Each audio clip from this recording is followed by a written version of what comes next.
વાતની અમદાવાદના બોડકદેવની grand in હોટલમાં નિયમોનું ઉલ્લંઘન, મનપાએ મારેલું સીલ, હોટલ સંચાલકોએ જાતે જ ખોલી નાખ્યું। ફાયર વિભાગે અમદાવાદની 6 હોટલોને સીલ માર્યું હતું। ફાયર સેફટીના નિયમોનું પાલન ન કરાતા હોટલને સીલ મરાયું હતું। બોડકદેવની ગ્રાન્ડ ઇન હોટલમાં નિયમોનું પાલન ન થતું હોવાનું ખુલ્યું હતું, જેને લઈને પહેલા સીલ કરાઈ હતી, પરંતુ હોટલ સંચાલકોની જે મનમાની સામે આવી છે, જાતે જ સીલ ખોલી કાઢ્યું છે। ફાયર વિભાગે મારેલું સીલ ફાયર હોટલ સંચાલકોએ તોડી નાખ્યું। હોટલમાં ગેસ્ટ હોવાના કારણે સીલ તોડ્યું હોવાનું સંચાલકોનું રટણ છે। તો એક તરફ મનપાની ટીમે જ્યારે તપાસ હાથ ધરી હતી, દિલ્હીમાં જે અગ્નિકાંડની ઘટના બની હતી ત્યારબાદ હોટલને સીલ કરવામાં આવી હતી।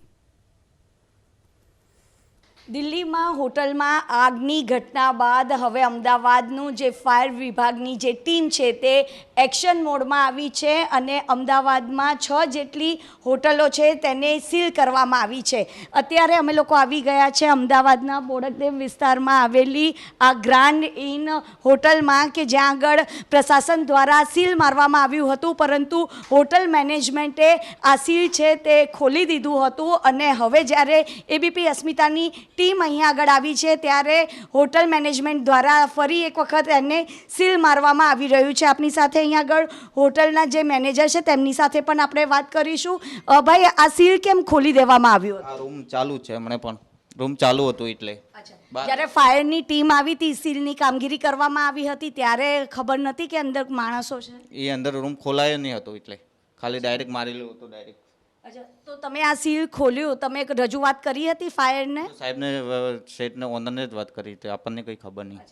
તો આ સીલ મારેલું હોય પછી તમે જ્યારે નિયમોનું ઉલ્લંઘન કરો અને જે દંડ ફટકારવામાં આવે ત્યારબાદ આ સીલની ખોલવાની કામગીરી કરવામાં આવતી હોય? અંદર કસ્ટમર હતા, ચાવી બધા લઈને ગયા હતા એટલે સામાન પડ્યો હતો, કાઢવાનું હતું।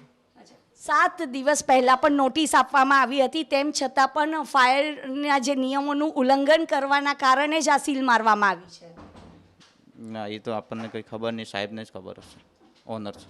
તો અમદાવાદમાં અલગ અલગ હોટલમાં સીલ મારવાની જે કામગીરી છે તે કરવામાં આવી છે। સાથે જ રસોડામાં ફાયર સસ્પેન્શન સિસ્ટમનો અભાવ અને એલપીજી ગેસ પાઇપ લીકેજ હતી, તેને લઈને અને જે ફાયર વિભાગ હતું તેને પહેલાં તો 7 દિવસની નોટિસ આપવામાં આવી હતી અને નોટિસ બાદ પણ નિયમોનું ઉલ્લંઘન થતાં આજે અમદાવાદની 6 જેટલી હોટલોને સીલ કરવામાં આવી છે। કેમેરામેન જયરામ રબારી સાથે રાજલ બારોટ, એબીપી અસ્મિતા, અમદાવાદ। દેવમાં અમે 3 હોટલોને સીલ માર્યા છે અને બાજુમાં થલતેજ જે ઝોન એક જ ઝોનમાં આવે છે ત્યાં પણ 3 હોટલોમાં સીલ માર્યા છે, ટોટલ 6 હોટલ થાય છે ઝોનમાં। એવું નથી, જ્યારે અમે સીલિંગ માટે ગયા ત્યારે કેટલાક રૂમોમાં ફેમિલી સાથે નાના બાળકો પણ હોય અને ફેમિલી સાથે લોકો રહેતા હતા, તો અમે એ લોકોને સ્ટ્રિક્ટ સૂચના આપીને આવ્યા હતા। જે બંધ રૂમ હતા એ બધાને અમે સીલ કરી દીધેલા હતા, પરંતુ જ્યાં ફેમિલી સાથે હતા એમને સ્ટ્રિક્ટ સૂચના આપી હતી કે કાલે સવાર સુધીમાં આ લોકો નીકળી જાય। હવે રાત્રે મોડું થયું હતું, 10-1 વાગ્યા હતા, 10-11, તો એ ફેમિલીનું પણ વિચારવું પડે ક્યાં જાય, એટલે કીધું સવારે આ નીકળી જાય પછી આ રૂમ કોઈને આપવાના નથી। જો આપશો તો હજુ અમે ફરી કાલે વિઝિટ કરીશું અને તમામ રૂમો અમે સીલ કરીશું। હવે અમે સીલ માર્યા છે, કદાચ એ લોકોએ ક્યાંય સીલ ખોલ્યા છે, આવું બધું કંઈ બન્યું છે તો એસ્ટેટ વિભાગ અને અમે સાથે મળીને આ કામ કરેલું છે। ફરી અમે જઈશું અને જે છે એના ઉપર સ્ટ્રિક્ટ સૂચના આપીશું અને સ્ટ્રિક્ટ કમિશનર સાહેબ તરફથી પણ એના વિરુદ્ધ એક્શન લઈશું।